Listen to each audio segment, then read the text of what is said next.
Welcome to the Deep Dive, where we look beneath the surface of politics and history with a sharper lens. Today, we are exploring the absolutely fascinating, decades-long relationship between the Unification Church and 3 generations of a single political dynasty, the Abe family. We're talking about Nobusuke Kishi, Shintaro Abe, and of course, Shinzo Abe. You know, it all kicked off with Kishi's incredibly fierce anti-communist stance and the connections he forged in, of all places, Sugamo Prison, with a man named Ryoichi Sasakawa. This story, it really gives us a rare look at how faith, power, and family legacy get all tangled up at the very top of Japanese society. We're going to go back over half a century to unravel a bond that shaped Japanese politics and, as we now know, ended in utter tragedy.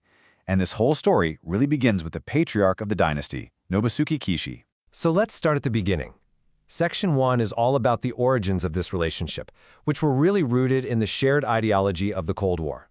Okay, so picture this. It's the aftermath of World War II. In Sugamo Prison, 2 suspected Class A war criminals meet.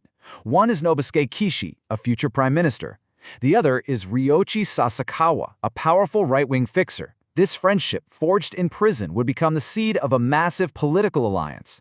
Years later, when Kishi is prime minister, he faces these enormous, violent protests for strengthening military ties with the U.S. And those protests? They just hardened his anti-communist resolve and set the stage for a brand new partnership. And I mean, listen to this quote from Kishi's own memoirs. It tells you everything you need to know about how raw his anti-communism was. This wasn't just a political disagreement for him. It was deeply, deeply personal. He saw the protesters swarming his home not as political opponents, but as some kind of inhuman force. And that visceral belief, it became the ideological bedrock for the alliance he was about to build. And so, in this fight, Kishi found what he must have thought was the perfect partner, the Unification Church. The church was founded in South Korea by Sun Myung Moon, and its core mission was, you guessed it, a theological opposition to communism, which it saw as a literally satanic force. So for Kishi, they were this powerful ally against his enemies at home, and for the church, well, Kishi was a direct line to the very heart of Japanese power. It was a perfect match. And get this for symbolism.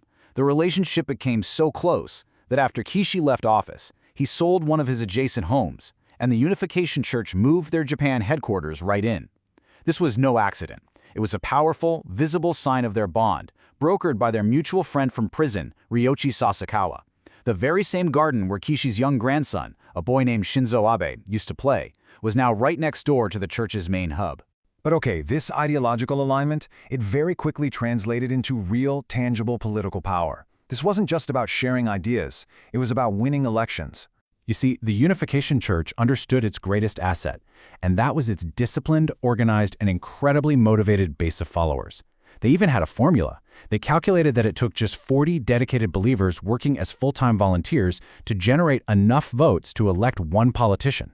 That's a powerful formula for influence, and believe me, they were ready to use it. And their first big demonstration of this power came in a local election in Kyoto. For 28 years, the city had been a communist stronghold. But in 1978, the church mobilized believers from all over the country. They flooded the city with leaflets attacking the communist candidate, and he lost. That victory sent a crystal-clear message to Japan's ruling party, the LDP. We can deliver votes. And if you think that was something, the absolute peak of their influence came in the 1986 national election. The LDP won this historic landslide, grabbing 300 seats. And in their own internal newsletters, the church's political wing claimed that their organized support was the decisive factor in electing a whopping 130 of those LDP members. They weren't just supporters anymore. They were an indispensable part of the machine. Now, a powerful, behind-the-scenes relationship like this, it doesn't just end when one man leaves the stage. It was passed down, almost like a political inheritance, to the next generation. Kishi's son-in-law, Shintaro Abe, was a successful politician, but he suffered just one, devastating electoral loss. A friend later recalled that when he got home, he gathered his entire family, bowed deeply, and just apologized through tears. Apparently, that moment completely changed him.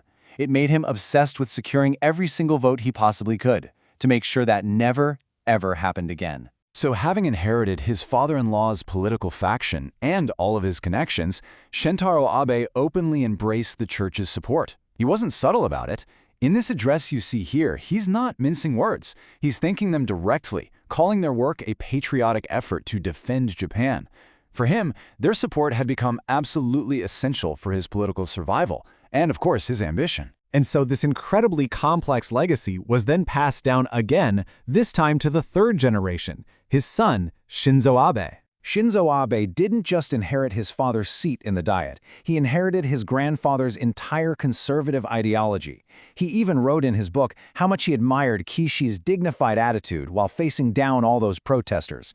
To him, his grandfather wasn't a controversial figure, he was a true patriot who stood firm against the left. So for Shinzo, continuing the relationship with the church was just natural. It was part of the family's political project.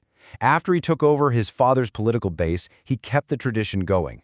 We know he was sending congratulatory messages to their events early in his career. And then, crucially, in 2013, right after becoming prime minister for the second time, he met directly with church leaders to talk about their support for a big upcoming election. It was just a key part of the family's winning formula. And this is where the story takes its darkest turn. This decades-long, mutually beneficial relationship, passed down from grandfather to father to son, would ultimately end in a national tragedy. The catalyst was a video message. In 2021, Shinzo Abe, no longer prime minister but still the most powerful man in his party, sent a video address to an event held by a group affiliated with the church.